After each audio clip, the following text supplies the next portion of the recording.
வணக்கம். உங்க வாழ்க்கையில முதல் 1,00,000 சம்பாதிக்கிறது எப்படிங்கறத பத்தின இந்த சூப்பரான விளக்கப்பதிவுக்கு உங்கள வரவேற்கிறேன். இப்போ நாம நேரா விஷயத்துக்குள்ள போயிடலாம். ஒரு நிமிஷம் எல்லாரும் கண்ண மூடிக்கோங்க. ஒரு மாடர்னான காஃபி ஷாப். பேக்ரவுண்ட்ல ரொம்ப லேசான ஒரு இனிமையான மியூசிக் ஓடிட்டு இருக்கு. அங்க ஒரு ஓரமா இருக்கிற டேபிள்ல உட்கார்ந்து ஒரு பையன் தன்னோட லேப்டாப்ல ஏதோ தீவிரமா வேலை செஞ்சுட்டு இருக்கான். அவன்தான் சூர்யா. அவனோட கதையை வச்சு தான் அந்த முதல் 1,00,000 எப்படி அடையறதுங்கிற 5 பவர்ஃபுல் விதிகளை நாம இன்னைக்கு பார்க்க போறோம். ரெடியா? சூர்யாவோட நிலைமையை கவனிச்சிங்கன்னா உங்களுக்கு ஒரு விஷயம் நல்லா புரியும்.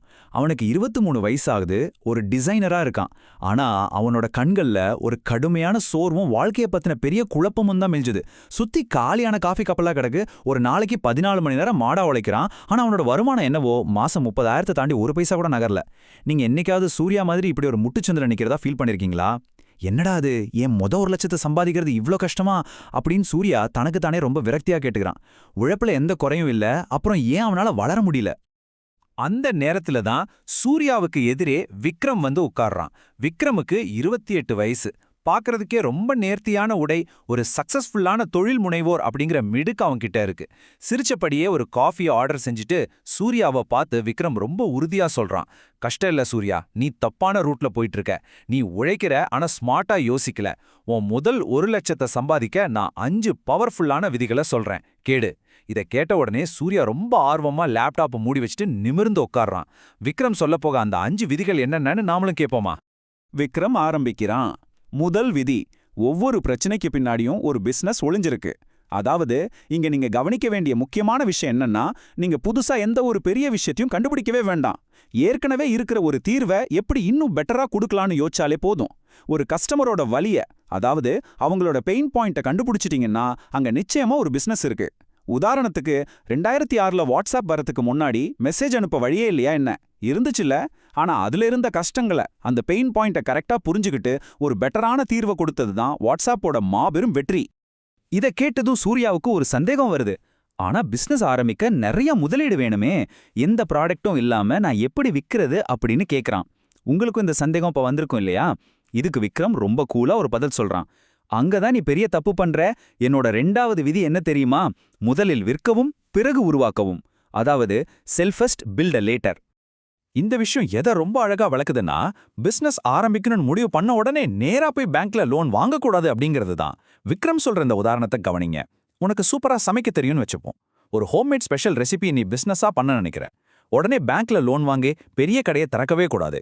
முதல்ல அந்த ஸ்பெஷல் ரெசிபியை செஞ்சு உனக்கு தெரிஞ்சவங்களுக்கு மட்டும் வித்து பார்க்கணும். அந்த ப்ராசஸ்ல உனக்கு கொஞ்சம் பணம் வரும், மார்க்கெட்ல அதுக்கு நிஜமாவே டிமாண்ட் இருக்கான்னு நம்மளால ஈஸியா வேலிடேட் பண்ணிடலாம். எல்லாமே உறுதியான அப்புறமா தான் நீ கடையை உருவாக்கணும். இந்த அப்ரோச் உங்களை பெரிய பெரிய நஷ்டங்கள்ல இருந்து நிச்சயமா காப்பாத்தும். இப்போ விக்ரம் தன் கையில இருந்த காஃபி கப்பை டேபிள்ல வச்சுட்டு 3வது விதியை சொல்றான். 3வது விதி ரொம்ப ரொம்ப முக்கியம். உன்னோட 9 to 5 மைண்ட் செட்டை அப்படியே தூக்கி குப்பையில போடு. உங்க நேரத்தை விக்கிறத முதல்ல நிறுத்திட்டு கன்சல்டேட்டிவ் திங்கிங் முறைக்கு மாறணும். சூர்யா ஒரு டிசைனரா 1 மணி நேரத்துக்கு இவ்ளோன்னு சம்பளம் வாங்குறத நிறுத்தணும். அதுக்கு பதிலா ஒரு பிசினஸ் அணுகி, உங்க கம்பெனிக்கு நான் ரொம்ப மீனிங்ஃபுல்லா கிராஃபிக்ஸ் மற்றும் வீடியோ பண்ணி தரேன், அதனால உங்க சேல்ஸ் இத்தனை மடங்கு வளரும் அப்படின்னு சொல்லி அவங்களுக்கு உதவ ஆரம்பிக்கணும். சிம்பிளா சொல்லணும்னா, உங்க நேரத்துக்கு தயவு செஞ்சு பில் போடாதீங்க, நீங்க அவங்களுக்கு உருவாக்குற ரிசல்ட்டுக்கு பில் போடுங்க. இத கேட்டதும் சூர்யாவின் முகத்துல இப்போ ஒரு மிகப்பெரிய தெளிவு பிறக்குது.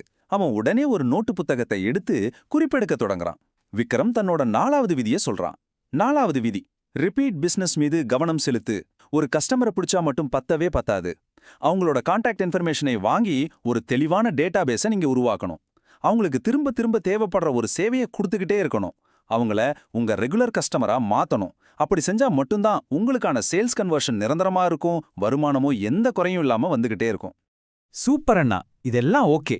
ஆனா மக்கள் எனக்கு ஏன் அவ்வளோ பணம் கொடுக்கணும் அப்படின்னு சூர்யா தன்னோட கடைசி தயக்கத்தை வெளியிடுறான். நான் ஒரு கன்சல்டண்டா மாறினா மட்டும் சாதாரணமா கொடுக்கறத விட அதிக பணத்தை, அதாவது பிரீமியம் பிரைஸை மக்கள் எனக்கு சும்மா தந்துருவாங்களா என்ன அப்படிங்கறது தான் அவனோட கேள்வி. அதுக்கு தான் இந்த 5வது விதி ரொம்ப ரொம்ப முக்கியம். விக்ரம் சூர்யாவோட தோல்ல தட்டி கொடுத்துக்கிட்டே சொல்றான், உச்சகட்ட மதிப்பை உருவாக்கு, பணம் தானாகவே உன்னை தேடி வரும். மக்கள் யாருக்கு அதிக பணம் கொடுப்பாங்க தெரியுமா? யாரு அவங்க வாழ்க்கையை ரொம்ப ஈஸியா, ரொம்ப வேகமா, ரொம்ப வசதியா மாத்துறாங்களோ அவங்களுக்கு தான் பணத்தை கொட்டி கொடுப்பாங்க. கஸ்டமர் எதிர்பார்க்கறத விட எப்பவுமே கொஞ்சம் கூடுதலான விஷயங்களை அவங்களுக்கு நீங்க கொடுக்கணும். அவங்க வாழ்க்கையில ஒரு உச்சகட்ட மதிப்பு, அதாவது எக்ஸ்ட்ரீம் வேல்யூவை நீங்க உருவாக்கணும். அப்படி பண்ணிட்டீங்கன்னா உங்க முதல் 1 லட்சம் என்ன, பல லட்சங்கள் உங்களை தேடி தானா வரும். இதை கேட்ட சூர்யா ஆழமாக ஒரு மூச்சு விடுறான். அவனது கண்கள்ல இப்போ சோர்வு கொஞ்சம் கூட இல்லவே இல்ல. சாதிக்கணும் அப்படிங்கிற ஒரு பவர்ஃபுல்லான பார்வை மட்டும்தான் இருக்கு. புன்னகையோட விக்ரம பார்த்து, என் முதல் 1 லட்சத்துக்கான வழியை நான் இப்போ கண்டுபிடிச்சிட்டேன், தேங்க்ஸ் அண்ணா அப்படின்னு சொல்லிட்டு தன் லேப்டாப்பை திறந்து ரொம்ப வேகமா ஒரு புது உத்வேகத்தோட வேலை செய்ய தொடங்குறான் சூர்யா.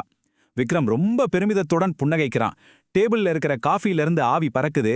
இந்த சீன் அப்படியே மெல்ல ஃபேட் அவுட் ஆகுது. சூப்பரான ஒரு கதையோட இந்த அருமையான விளக்கப்படிவோட முடிவுக்கு நம்ம வந்துட்டோம். சூர்யா அவனோட பாதையை மாற்றி அமைச்சுக்கிட்டான். உழைப்போட சேர்த்து ஸ்மார்ட்டான கன்சல்டேட்டிவ் முறையை கையில் எடுத்துட்டான். இப்போ உங்களுக்கான கேள்வி இதுதான். உங்க நேரத்தை விக்கிறத நிறுத்திட்டு உங்க நிபுணத்துவத்தை வச்சு உங்களுக்கான எக்ஸ்ட்ரீம் வேல்யூவை உருவாக்க நீங்க தயாரா இருக்கிறீங்களா? இந்த 5 விதிகளை இன்னிக்கே உங்க வாழ்க்கையில அப்ளை பண்ணி பாருங்க. மாற்றம் நிச்சயமா நடக்கும். மீண்டும் ஒரு சிறப்பான விளக்கப்பதிவில் சந்திப்போம்.